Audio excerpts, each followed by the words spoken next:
लखनऊ से एक और बड़ी खबर, जहां पर लोकसभा चुनाव को लेकर उत्तर प्रदेश में भाजपा पूरी तैयारी कर रही है, जहां भाजपा दलित महिला सम्मेलन करने जा रही है।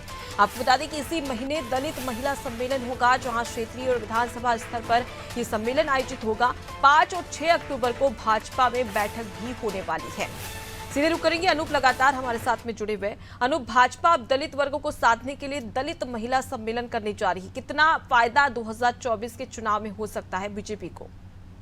देखिए, फायदा कितना होगा ये तो फिलहाल 2024 का जो चुनाव होगा उसके रिजल्ट ही बताएंगे, लेकिन ये जरूर है कि भारतीय जनता पार्टी लगातार फोकस कर रही है। अभी हाल ही में 2 दिन पहले ही अनुसूचित मोर्चे की बैठक की थी, जिसमें केंद्रीय राज्य मंत्री कौशल किशोर के अलावा उत्तर प्रदेश के दलित जो मंत्री हैं वो भी शिरकत कर रहे थे।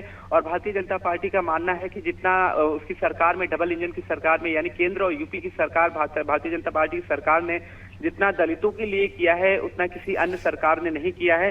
और यही वजह है कि भारतीय जनता पार्टी का फोकस है कि इस वोट बैंक को कैसे अपनी ओर साधा जाए, क्योंकि दलित वोट बैंक कहा जाता है। बसपा का भी एक मजबूत वोट बैंक है। उस वोट बैंक में सेंधमारी के लिए ही भारतीय जनता पार्टी लगातार अनुसूचित वर्ग के लोगों के बीच में जा रही है और वहां पे बता रही है कि दलित के लिए कितना उन्होंने किया है। और साथ ही दलित सम्मेलन के जरिए 5 और 6 तारीख को संगठन की बैठक है, उस बैठक में निर्णय होगा कि कैसे दलित सम्मेलन किया जाए और साथ ही महिला सम्मेलन किया जाए। महिला सम्मेलन में इस बात को फोकस किया जाएगा कि जो 33% महिला आरक्षण विधेयक बिल पास हुआ है उसको लेकर महिलाओं में उस बात को लेकर जाएंगे कि कितना फायदा होगा। हालांकि इस बिल से अभी महिलाओं को किसी तरह का कोई फायदा नहीं है, लेकिन भारतीय जनता पार्टी इसको भी भुनाने की कोशिश में है 2024 के चुनाव से पहले।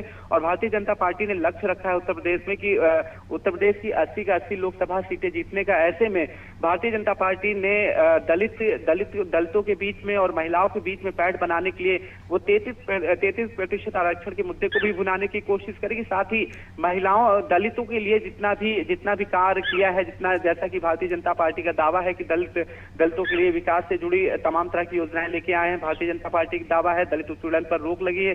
तमाम तरीके के जो दलितों से जुड़े विकास से संबंधित कार्य थे, उनके उत्पीड़न से संबंधित जुड़े मामले थे, ऐसे तमाम मामलों में उत्तर प्रदेश में की सरकार, भारतीय जनता पार्टी का सरकार का दावा है कि कमी आई है और दलितों के विकास से जुड़ी तमाम योजनाओं को मूर्त रूप दिया गया है। और समाज के अंतिम पायदान तक जो व्यक्ति था यानी दलित, उसके लिए विकास से जुड़ी तमाम तरह की योजनाएं सरकार के द्वारा लाई गई है। और यही इन योजनाओं को बताने के लिए सरकार दलितों के बीच में जाएगी, क्षेत्रीय सम्मेलन करेगी, महिलाओं के बीच में भी सम्मेलन करेगी और वहां पे बताएगी अब तक कितना कार्य दलितों के लिए किया है। और महिला आरक्षण को लेकर भी पूरा भुनाने की कोशिश करेगी, महिला आरक्षण में महिलाओं को कितना फायदा हो सकता है। जी बिल्कुल। और अगर देखा जाए अनूप, तो हमें इस तरीके से भी देख सकते हैं कि जो दलित महिला सम्मेलन बीजेपी की ओर से आयोजित किया जाएगा, सीधे तौर पर बसपा का जो दलित वोटर्स है उस पर सेंध मारने की कोशिश यहाँ पर भाजपा की ओर से की जाएगी। लेकिन कितनी सफलता मिलती है ये तो 2024 के लोकसभा चुनाव का रिजल्ट बताएगा। फिलहाल के लिए बहुत शुक्रिया तमाम जानकारी हम तक पहुंचाने के लिए। देखिए, दलित महिला सम्मेलन बीजेपी की ओर से किया जाएगा। 5 और 6 अक्टूबर को भाजपा में बैठक भी होने वाली है, जिसमें दलित महिला सम्मेलन को लेकर रणनीति इस बैठक में बनाई जाएगी और किस प्रकार से दलित वर्ग को साधा जाए, इसका प्रयास यहां पर बीजेपी की ओर से किया जाएगा।